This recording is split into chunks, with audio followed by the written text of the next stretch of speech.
नमस्कार दोस्तों, स्वागत है आपका एक बार फिर इंश्योरेंस गुरुजी चैनल में। मैं Shubham Bhati, development officer LIC of India. दोस्तों, जैसा कि आपको पता होगा, रिसेंटली अभी LIC ने ई-नेच फैसिलिटी स्टार्ट की है। तो आज इस वीडियो में हम डिस्कस करेंगे ई-नेच के बारे में और क्या है ई-नेच की रजिस्ट्रेशन प्रोसेस। तो आइए जानते हैं।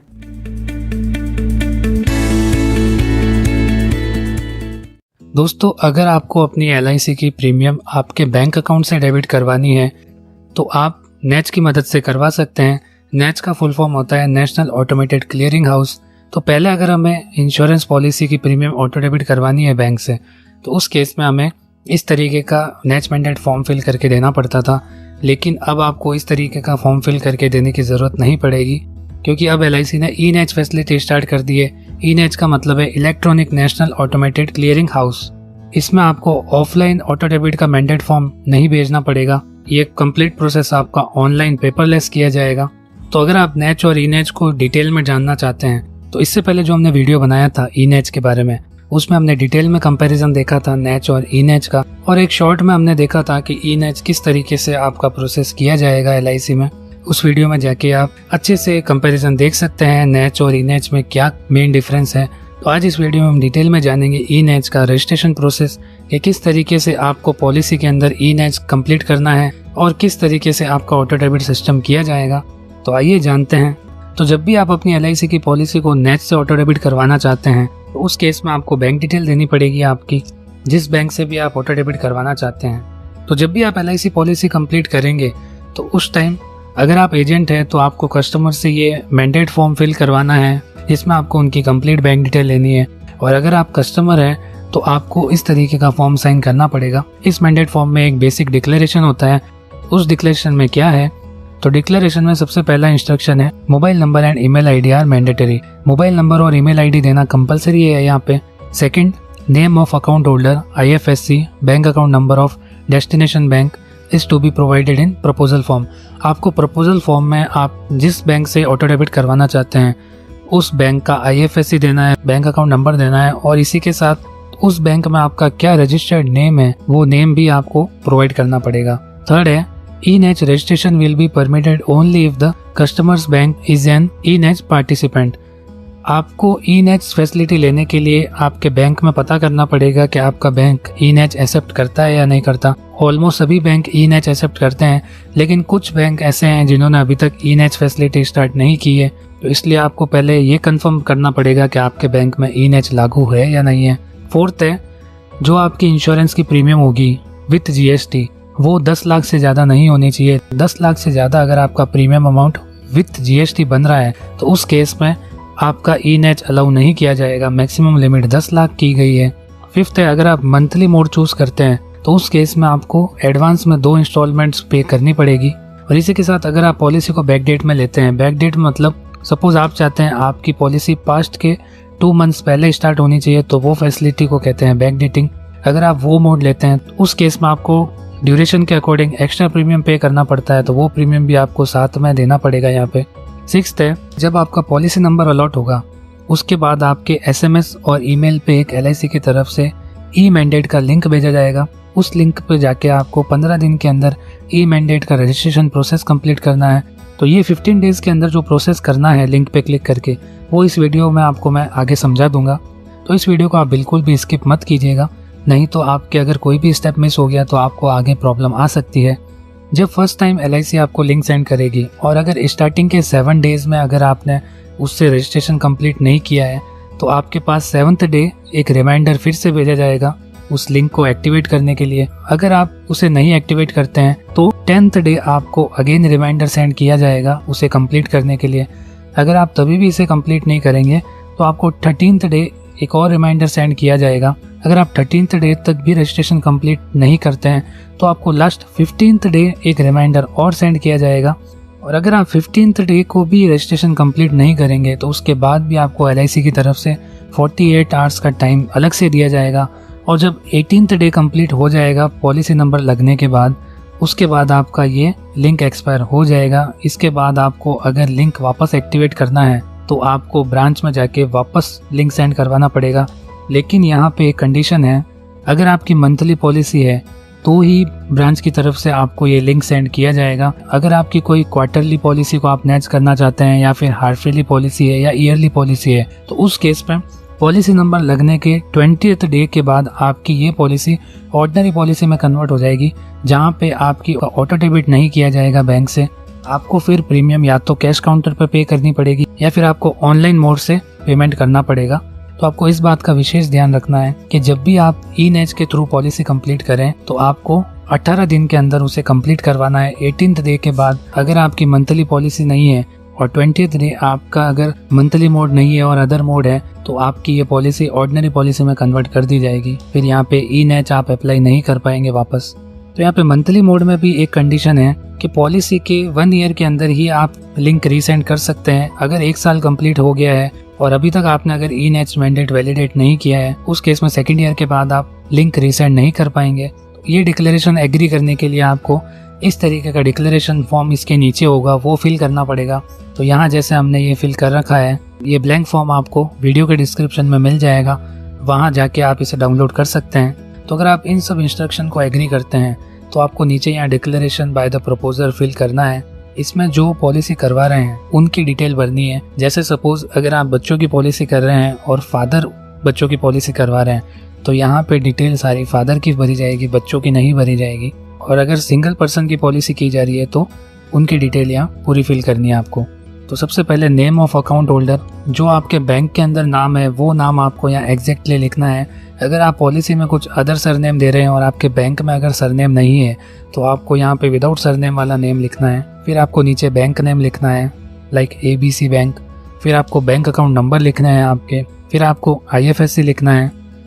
फिर आपको टाइप ऑफ अकाउंट सेलेक्ट करना है, आपका किस तरीके का अकाउंट है, सेविंग अकाउंट या फिर करंट अकाउंट।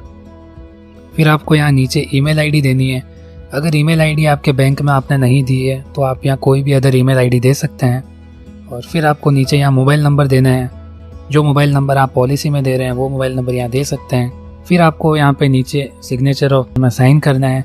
फिर आपको यहाँ पे डिक्लेरेशन में आपका नाम लिखना है, जैसे मैंने लिखा है। तो इस डिक्लेरेशन में क्या लिखा है वो है, आपने जो भी ऊपर कंडीशंस पढ़ी वो कंडीशन आप एग्री करते हैं। इसी के साथ आप ये भी एग्री कर रहे हैं कि अगर LIC के द्वारा भेजा गया लिंक 15 दिन में आपने ओपन करके रजिस्ट्रेशन कंप्लीट नहीं किया तो LIC आपकी पॉलिसी को ऑर्डिनरी पॉलिसी में कन्वर्ट कर देगी। फिर आपको यहाँ पे नीचे सिग्नेचर ऑफ प्रपोजर में साइन करना है। फिर again email ID and mobile number लिखना है। विटनेस में आपके एजेंट यहाँ साइन कर सकते हैं, जैसे एजेंट का नाम आ गया रमेश, एजेंट का एड्रेस आ गया, email ID, mobile number and date. तो इस तरीके का आपको पॉलिसी फॉर्म के साथ डिक्लेरेशन फॉर्म फिल करना है। फिर जब आप ये डिक्लेरेशन फॉर्म प्रपोजल फॉर्म के साथ अटैच करेंगे तो उसके बाद क्या प्रोसेस किया जाएगा वो हम देखते हैं। ई-मैंडेट प्रोसेस फ्लो, जब आप डिक्लेरेशन फॉर्म प्रपोजल फॉर्म के साथ देंगे और आपका पॉलिसी नंबर अलॉट हो जाएगा, उसके बाद आपकी ईमेल और मोबाइल पे एक लिंक भेजा जाएगा, जैसा कि हमने डिस्कस किया था। उस लिंक पे जब आप क्लिक करेंगे तो ऐसा पोर्टल ओपन होगा। इसमें आपको आपके पॉलिसी नंबर डालने हैं। फिर आपको यहाँ पे इंस्टॉलमेंट प्रीमियम डालनी है विदाउट टैक्स।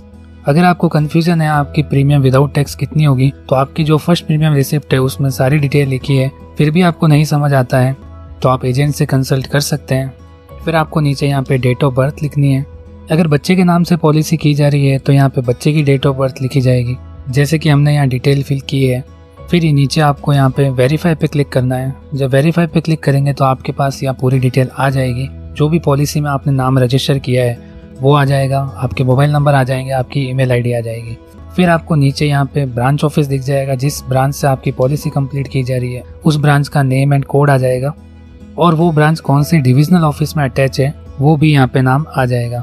यहाँ क्लिक करने के बाद आपकी कंप्लीट बैंक डिटेल ओपन हो जाएगी, जो भी आपने बैंक डिटेल दी है। इसी के साथ आपको यहाँ पे आपका मोड दिख जाएगा, जो मोड आपने चूज़ किया है। जैसे हमने पेमेंट फ्रीक्वेंसी में चूज़ किया है मंथली मोड, और यहाँ ऊपर आपको दिखेगा मैक्सिमम अमाउंट 1200। तो जैसा कि आप देख सकते हैं हमने जो प्रीमियम लिखी थी वो लिखी थी 947, और यहाँ पे मैक्सिमम अमाउंट शो कर रहा है 1200। तो इस चीज़ में आपको कंफ्यूज नहीं होना है, क्योंकि ये मैक्सिमम अमाउंट है। सपोज अगर कभी लेट फीस लगती है तो मैक्सिमम जितने मंथली मोड में लेट फीस एप्लीकेबल होती है वो इंक्लूड की जाती है, लेकिन आपका अमाउंट जो FPR के अंदर होता है वही आपका डेबिट किया जाएगा अकाउंट से। 1200 रुपये आपके अकाउंट से डेबिट नहीं किए जाएंगे। फिर आपको नीचे आपकी बैंक डिटेल वापस री एंटर करनी है। फिर आपको नीचे वेरिफिकेशन के लिए नेट बैंकिंग या फिर डेबिट कार्ड दोनों में से कोई एक ऑप्शन चूज करना है। फिर आपको नीचे प्रोसीड पे क्लिक करना है। प्रोसीड पे क्लिक करने से पहले आप यहाँ पे टर्म्स एंड कंडीशन पढ़ सकते हैं। इन टर्म्स एंड कंडीशन में ऑलमोस्ट वही सेम चीजें लिखी है जो हमने डिक्लेरेशन में देखी थी। इसमें कुछ पॉइंट्स अलग है। वो है आपके नेच के अंदर एक फिक्स डेट को ही पैसा डेबिट किया जाता है। वो है अगर आपकी पॉलिसी 1 to 7 की डेट में कंप्लीट की गई है तो आपके जो ऑटो डेबिट होगा पैसा वो होगा 7th डे को। अगर आपके 8 to 15 के बीच में पॉलिसी कंप्लीट की गई है तो आपका ऑटो डेबिट किया जाएगा 15 तारीख को। अगर आपकी पॉलिसी 16 to 22 के बीच में कंप्लीट की गई है तो आपका ऑटो डेबिट किया जाएगा 22 तारीख को। अगर आपकी 23 to 28 के बीच में पॉलिसी कंप्लीट हुई है तो उस केस में आपका ऑटो डेबिट किया जाएगा 28 तारीख को। तो इन 4 डेट्स में से आपका कोई एक डेट को पैसा कटेगा। अगर सपोज आपके कुछ कारणों से 7 को पैसा नहीं कटा है अकाउंट से तो आपका 15 को कटेगा। अगर 15 को नहीं कटा है तो 22 को कटेगा। अगर 22 को नहीं कटा है तो 28 को कटेगा। इन डेट्स को आपको याद रखना है। इन डेट्स में से आपको जो भी डेट है उस डेट को इसी के साथ इसकी नेक्स्ट डेट है तब तक आपको आपके अकाउंट में पेमेंट रखना पड़ेगा, ताकि जिस डेट को डिसाइडेड है आपका पैसा उस डेट को ना कटे तो नेक्स्ट डेट को आपके अकाउंट से पैसा कट जाए। तो ये टर्म्स कंडीशन को आपको ओके करना है। फिर आपको यहाँ पे अगेन कंफर्मेशन के लिए एक डिटेल शो की जाएगी। अगर आपके सब कुछ सही है इसमें तो आपको नीचे एक चेकबॉक्स पे टिक करना है और यस टू प्रोसीड पे क्लिक करना है। यहाँ क्लिक करने के बाद आप चाहें तो आप नेट बैंकिंग यूज़ कर सकते हैं या फिर आप डेबिट कार्ड यूज़ कर सकते हैं। इन दोनों मोड में से कुछ भी आप यूज़ करके आपके मोबाइल पे बैंक की तरफ से एक OTP सेंड किया जाएगा। वो OTP आपको वापस यहाँ पे डालना है। जब आप वो OTP डालेंगे तब आपका ई-नेच मैंडेट सक्सेसफुली रजिस्टर कर दिया जाएगा। तो फ्रेंड्स इस तरीके से आपका ई-नेच मैंडेट का रजिस्ट्रेशन प्रोसेस कंप्लीट किया जाएगा। अब कुछ बातें इंपॉर्टेंट है जो आपको पता होनी चाहिए ई-नेच के बारे में। Important to know, premium payment at cash counter other alternative channel is allowed for NACH physical e mandate cases only. अगर आपने पॉलिसी नेच या ई-नेच में कंप्लीट की है और आप अगर कैश काउंटर पे या फिर अदर ऑनलाइन मोड से कंप्लीट करना चाहते हैं पेमेंट तो वो कुछ कंडीशंस में ही एक्सेप्ट किया जाएगा आपका पेमेंट। वो कंडीशन क्या है? For monthly mode only till 11 premium. Monthly mode में जो स्टार्टिंग के 11 प्रीमियम्स हैं उसी में ही आप काउंटर पे या फिर ऑनलाइन मोड से पेमेंट कर सकते हैं। सेकेंड है ड्यूरिंग पेंडेंसी ऑफ मैंडेट। अगर आपका मैंडेट पेंडिंग है तो उस केस में आप काउंटर पे प्रीमियम पे कर सकते हैं। फॉर मैंडेट रिजेक्टेड केसेस, अगर आपका मैंडेट रिजेक्ट हुआ है कुछ कारणों से तो उस केस में आप अदर मोड से प्रीमियम पेमेंट कर सकते हैं। Mandate successful but not invoiced, bank के साथ आपका मैंडेट लिंक है लेकिन कुछ अदर कारणों से बैंक नहीं ऑटो डेबिट कर पाती है तो उस केस में आप काउंटर या फिर अदर मोड में पेमेंट कर सकते हैं। और लास्ट है फॉर डिसऑनर्स। डिसऑनर्स मतलब आपके अकाउंट में इनसफिशिएंट फंड था, इस कारण बैंक नहीं ऑटो डेबिट कर पाई तो उस केस में भी आप काउंटर पे या फिर अल्टरनेट चैनल से पेमेंट कर सकते हैं। तो फ्रेंड्स ये था हमारा ई-नेच प्रोसेस। आशा करता हूँ आपको अच्छे से समझ आया होगा। अगर आपको इस प्रोसेस में कुछ भी डाउट हो तो आप मुझे नीचे कमेंट में ज़रूर बताइएगा, मैं आपकी पूरी सहायता करूँगा।